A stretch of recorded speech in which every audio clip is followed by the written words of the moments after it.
एक होर कारोबारी ते पढ़िया लिखिया नाम चौधरी मुहम्मद दीन कल्लू जट। इन्हां दे बारे दसदे जाने हैं कि इन्हां ने 1935 विच मैट्रिक कीता सी और चौधरी साहब उस वेले पहले बंदे सी जिन्हां कोल इन्नी तालीम सी। बल्कि यह भी कहा जाए तो गलत नहीं होएगा कि उस वेले एहो बंदे सी जिहड़े पढ़े लिखे सी। एक होर खास गल कि गोजरा तो लैके मोचीवाड़ा तक सिर्फ एक ही ईटां दा पट्ठा सी जिहदे मालक होण दा एजाज चौधरी मुहम्मद दीन कल्लू हुणां कोल सी। इस पिंड नूं झंग भी नेड़े लगदा है। पहली नस्ल ने तालीम झंग शहर तो ही हासिल की सी। ऐसे करके इन्हां दी बोल चाल रहन सहन ते रस्मो रिवाज विचों झंग दी झलक नजर आती है। इस पिंड विच मुंडियां दा स्कूल प्राइमरी है जदों कि गर्ल्स आफ्टरनून एलीमेंटरी स्कूल है। इस पिंड विच 4 मसीतां ने, इस तो अलावा 2 इमाम बारगाह भी है।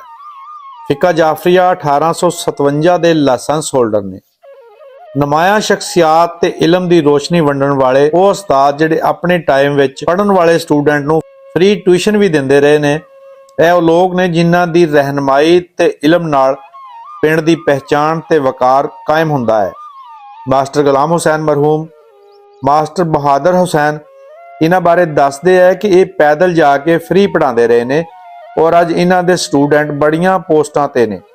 मास्टर राणा मुहम्मद अशरफ, हैडमास्टर अब्दुल गफूर जिहड़े कि रियाजी दे बहुत अच्छे उस्ताद सी, ਇਹ भी फ्री तलीम दिंदे हुंदे सी।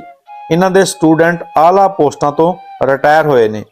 जनाब खालिद बशीर ट्रांसपोर्टर, जनाब हाजी मुहम्मद इसहाक साबका MNA MPA ते वजीरे माल, जनाब बाबर मुश्ताक कलेर साहब, इन्हां दा ताल्लुक भी इसे पिंड नाल है।